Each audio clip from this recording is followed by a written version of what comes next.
Let's get some price picks in today, guys. Last night's slip went 2 and 3, and I'm going to go over it quite a bit here because I think there's some good educational content. And we're going to look at this Terry Rozier pick that I went with. So here I went on the under 5 assists, assuming that Jimmy Butler was playing. Obviously, at the time I made this slip, I did not know that Jimmy Butler was out. That's why it's a DNP. Now, this pick is good if Jimmy Butler plays. It is no longer good if Jimmy Butler is out. Why? Because then Terry Rozier is going to be getting more usage, and he's going to be having the ball more to assist more. And that's not just a theory, because if we look at what happened to Terry Rozier's line once Jimmy Butler was announced out, it got bumped to 5.5, and it actually had juice towards the over. So this pick was actually no longer good at that exact moment that Jimmy Butler is out. So why did it hit? Because over a 1-game sample size, literally anything could happen. If we were to make that same mistake 1,000 times, so let's say we take Rozier expecting Butler to play 1,000 times and Butler ends up being out, this specific prop would miss more often than not, meaning it would go over way more often because it's just natural that you're going to be getting more usage and more assists for Rozier here. So just because a prop necessarily hits does not mean it was a good one.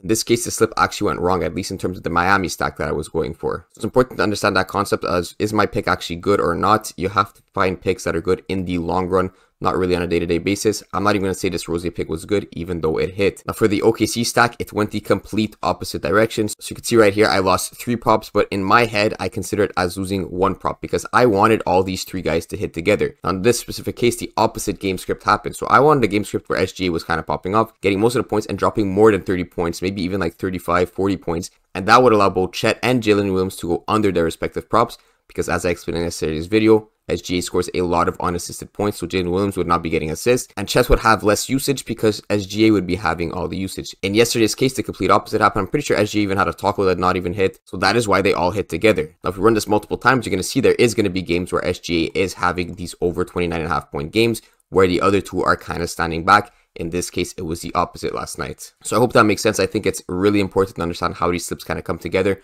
rather than just grabbing random props and just tailing props at the end of the video. I think the educational portion is much more important. So getting onto the board for today, and I'm going to be doing more stacks like I did in last night's video. We're going to have a triple stack, a double stack, and then a positive expected value pick. We're going to start off with the New York Knicks. I'm going with Miles McBride on his under 15.5 points. We could check how he's been doing since starting. I mean, he started the past few games, but he's also started earlier in the season. He's kind of streaky here. You see 43 minutes, 48 minutes, 44 minutes, and 47 minutes, all when he's starting. That is a ton of minutes. And even back here, March 5th, 46 minutes and 40 minutes. So we're expecting him to play at least 40 minutes. Even though I'll show you right now, this is supposed to be sort of a blowout game versus Toronto Raptors. We have the Knicks away, but still a minus 13.5 spread. And quite a low total here. But the thing with the Knicks is I've noticed they still play a lot of garbage time minutes, even though they're up like 20, 30 points in the 4th quarter. It's really annoying. So as much as I'm expecting a blowout, I'm not really hoping that it reduces minutes because it just doesn't happen with this Knicks team usually. You see, even in this Detroit game, 124 to 99, he still played 43 minutes. The starters still get a lot of minutes, but let's look at his points prop. So he only went over this prop 2 times here, 26 points and 29 points. The rest of the times he started, we got 10, 11, 11, and 13. So that's obviously where we're hoping he sticks around tonight. Now, if we take a look at his point distribution, we see about 62.1% of his field goal games are assisted, which isn't crazy. It's not like as much as a center, for example, but it's still a decent chunk. And that's going to come into play when we take this next pick. But let's just take a look why we're taking the shooting guard, for example. If we check the defensive matchups versus Toronto, you see versus the shooting guard position, they're like 8, 9 here in terms of defending the shooting guard position, which is great to see because we have the under on the Knicks shooting guard. The position they allow the most points into is actually the centers. You could see they're all the way down here, like 24.35 on average. Almost one of the worst teams in the NBA at defending the center, at least in the last 15 with all the injuries they've had, especially with Yak about. Obviously, that's great to see that they're worse against that shooting guard position, and we got a shooting guard in our lineup here. I'm going to stack him up with Josh Hart on his under 6 assists. You could go with someone like Brunson too. Similar concepts we're going with, but Josh Hart's 6 assists I think is much worse than Jalen Brunson's 6.5 assists. And I was going to show you guys the lines for Josh Hart. He is set at 5.5 on the sportsbooks with juice towards the over, but it was only slight juice.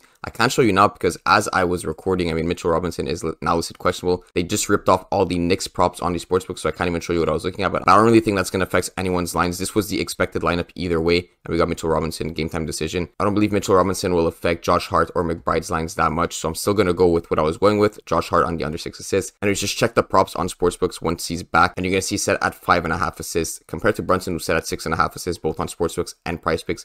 We're getting a half point of value on Josh Hart under 6 assists. Moving on, I said we're going to have a triple stack, and this one's going to be in Denver, and there's a lot of injuries and a lot of game time decisions here. We're not sure exactly what's going to happen, but I'm building the slip perfectly so that it doesn't really matter. So we're going to go with Gordon on his over 3.5 assists, then Michael Porter Jr. on his over 25.5 PRA, and then KCP on his over 9.5 points. Let's take a look at the actual lineup, what's happening with this team. You see Jamal Murray is questionable. Even Gordon is questionable, even though we're throwing him in the slip. Michael Porter is very likely to play, and Jokic is also likely to play. Now, if Jamal Murray is out, this is going to be absolutely amazing for this lineup. All these guys are going to be getting more usage. Obviously, Jamal Murray is not going to be there to handle the ball as much. These three guys are going to be getting way more usage, meaning more points, rebounds, assists, everything. Now, if Gordon is out, it's also okay because then Michael Porter Jr. and KCP are both going to be getting more usage again. Anyway, any of the starters being out only helps our case here because we're grabbing overs. If we were to grab unders, we would have problems, but we're grabbing all overs on these players, so it's okay no matter who's out. Perfect scenario is Jamal Murray out. I mean, obviously, if Jokic is out too, but I don't think he's going to be out. He is likely to play. I've checked the underdog report on Jamal Murray. He was listed questionable 19 hours ago. Hopefully he doesn't play and Aaron Gordon does. That is going to be perfect for us, as I said. But Aaron Gordon is also questionable. Jokic and MPJ are both probable, so I do think they will play. And like I said, even if Gordon DNP is here, this is still a good stack that we're going with. Two guys are going to be getting more usage due to Gordon being out and Murray being out, or whatever ends up happening. So basically, in any case, we're good with taking all these three guys, and best case is just Jamal Murray being out. And the reason I'm liking the overs in this game, it's a relatively tight matchup, -7.5. I mean, we're not expecting the Nuggets to completely blow out the Suns. Keep it relatively tight so that we get more minutes. And the total is pretty fair here at over 227.5. So we could expect a decent amount of points on each side. To go and check the actual player props we have, you see KCP right here, -125 towards this over. So this over is more likely to happen in this case on the over 9.5. Then we have Gordon on his over 3.5 assists with juice towards the over at -120. And lastly, we have Michael Porter Jr.